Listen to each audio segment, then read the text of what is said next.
Hello and welcome to the Money Show, your one-stop destination for all personal finance queries. I am Snehisha. You're watching ET Now.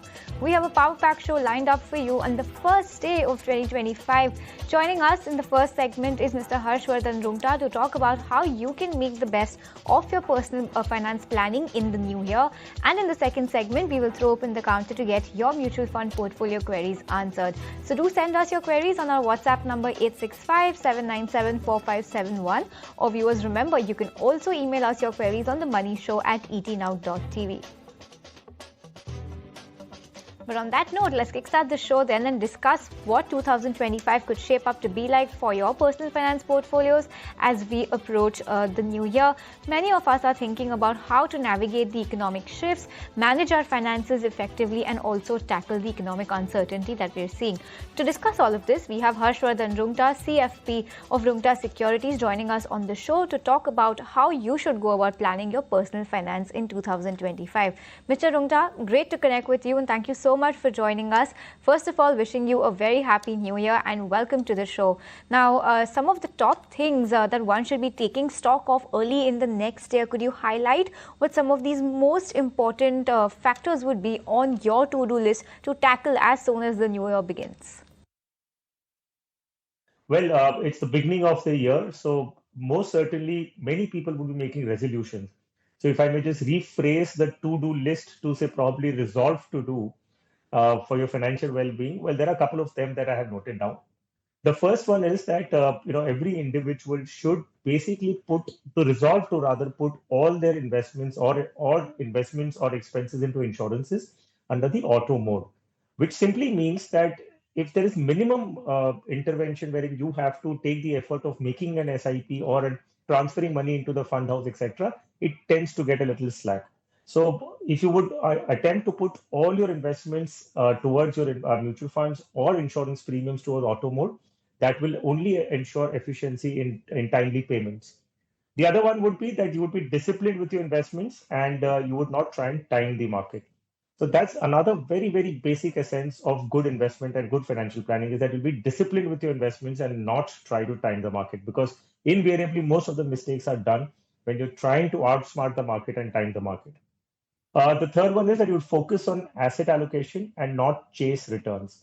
Now, what I mean by this is, if you look at what happened in the last 2 years, we've seen many investors, deviating from their asset allocation plans and trying to invest into asset classes which are generating higher returns. Now, that doesn't seem to be the good idea for 2025. So my suggestion would be that investors stick to asset allocation plan rather than chasing returns. The fourth one that I would say is that you please have a detailed look at your health insurances, your life insurances, your disability insurances that you have. Review them and increase them if there is a requirement to do so. If you haven't purchased anything yet, I mean, it's high time that you look at risk coverage for the financial well-being of your family, because in case of any one event, there could be a huge financial hole on your financial plan. Uh, one suggestion that I would like to give everybody would be quite contrary to your relatives and your relationship that you want to keep in this year. Simple suggestion would be that resolve that you will not oblige your friends and relatives by buying insurance policies which are investment oriented, just to help them fulfill their yearly targets. Or for that matter, do not even oblige any of your bank managers or anybody influencing you to buy something only because they have targets to meet. I think you have to take care of your own finances. You work very hard for it, and it's high time that you take good care and be very diligent with how you spend your money. The last one would be more on the spending side. I mean, we've seen people making unnecessary expenses just to show off on social media and Instagram. But I think you should be a little more prudent with your money. Be wise in spending. We're not saying do not spend money, do not use your money for your well-being, for your happiness, but just be a little mindful. Are you spending it only to show off on Instagram? Well, if that is the case, then it's about time that you start taking your money seriously and your hard work.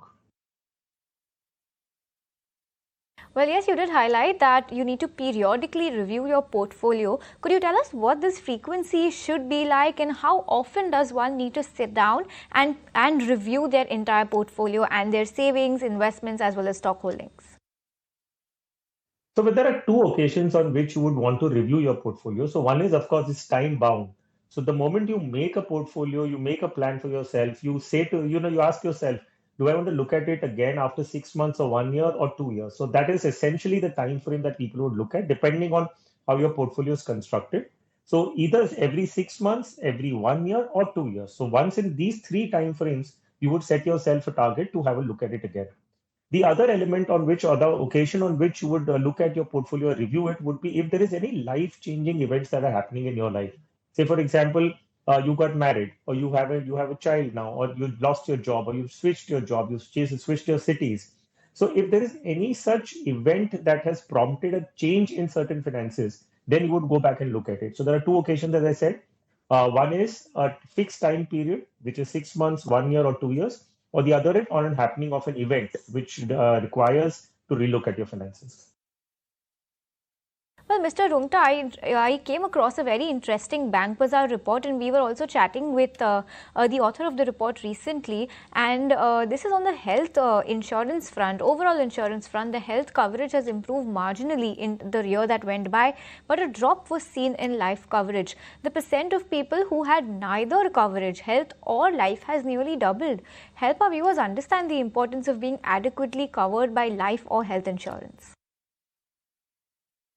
So, well, insurance, in fact, is the first step of financial planning. So, imagine a situation that you're in the process of accumulating wealth for yourself. You walk down that path for, say, about a couple of years. So, God has been kind, nothing has happened to you for, say, 5 years or 10 years down the line. And suddenly there is a medical emergency and for which you need to be hospitalized. There is a great chance that the corpus that you've accumulated over the last 5 to 10 years will get exhausted in just one hospitalization that you may require. So all your hard work of wealth creation for 5 years or 10 years will go out in just one hospitalization. On the other hand, imagine a family which has, say, one person, working and all others are dependent, or you have a double income family where two people are working and the family is dependent on their income. Now, what happens in a situation if that earning member of the family meets with a mishap and it passes away? What happens to the income of that family? It either stops completely or there is a loss of income if there are two people earning. Now, how does the family take care of their finances in case the earning member of the family is not there? How do children pay for their school fees? How do you get ration for your house? So there are a lot of things that you need to be keeping in mind that if there is an income generating person in the family, or if there is an event that is likely to happen, such as it could happen that medical emergencies could come out at any point in time. Now, all these events lead to high financial loss.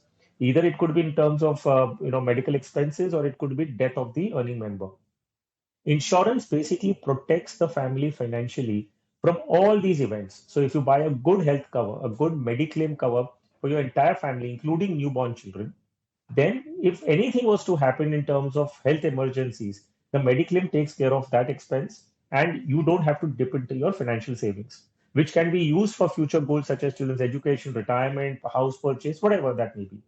Similarly, if you don't have life insurance, I mean, if an earning member of the family is not there, what happens to the expenses that they have to incur? So you buy a life insurance so that in case you're not there, all the expenses of the family continue to be provided for, and they do not have to basically look out for other options and spread their hands in front of their relatives and etc. Now, the third thing that you need to take care of is disability insurance as well. In case of any eventuality which leads to the disability of an earning member, then there is a loss of income in that situation as well.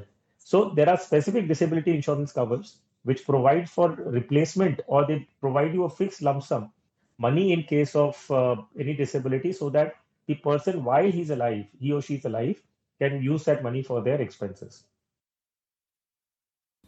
Okay, thanks for that. And what are some practical budgeting tips for managing finances amid rising costs and inflation? We've seen inflation being rather sticky, especially when it comes to food inflation. So, what are some tricks and tips that you would share with our viewers to be able to manage their budgeting properly?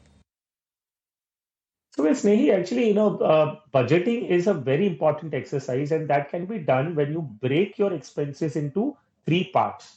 Okay, so one is fixed expenses. So there are certain expenses which you cannot do anything about. So those fall into the fixed expense category. The other fall into discretionary but variable. Okay, so it means that there are certain kind of expenses that you need to incur, and they are variable in nature. So they are more like wants. Like you may want to go out dining, you may want to go out for movies, etc. So that falls under the discretionary and variable. The third category is that there are certain expenses which have to be incurred, but they can be controlled in terms of how you use them. Say, for example, you would have some, expenses such as telephone bills. You could certainly control them. You could control certain outings that you have to do. You may want to go out, but at least you can cut down on the quality of the restaurants that you go or the kind of movies that you go for. So break your expenses into three parts. One, as I said, there's nothing you can do about. That needs to be addressed and looked at first. It needs to be allocated for. Now, these are your food, clothing, shelter requirements. You cannot do anything about them. The second, as I said, would be something that you can control. They need to be spent, but you can control. So there has to be some budget allocated towards that, wherein you can do something about it. So in case you're running out of budget in the month, ensure that you cut down on these. The third element was absolute discretionary, so which is now completely on your want side. When you believe that I want to buy an iPhone, you want to do a lot of other things. Now, if you're not left with that kind of money, then you have to cut down on that certainly. So if you plan it and put it into three baskets, and at the beginning of the month, you set aside money. So you put some money aside, say we call it an envelope budgeting. You set aside and put some money into that envelope and say that this is only for my mandatory expenses. This is only for my expenses, which is which is like kind of something that I can control. And the third is absolute discretionary. So then you don't have to, if you're not left with anything, you don't put anything into that basket. So this way you'll be able to control and monitor your expenses and cut down on those expenses in case you tend to go out of budget.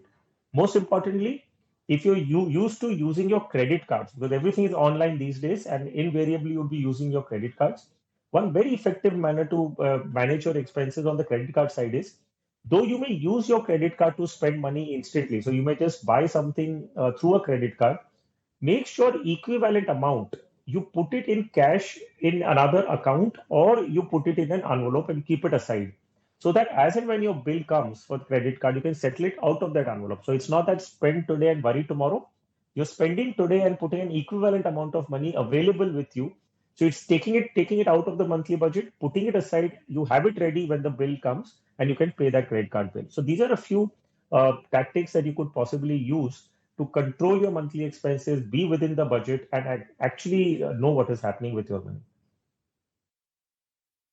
Well, on that note, viewers, time for a short break on this edition of The Money Show. We'll come back, and on the other side of the break, we'll throw open the floor to all your mutual fund specific queries. So you keep writing to us, and we'll be right back.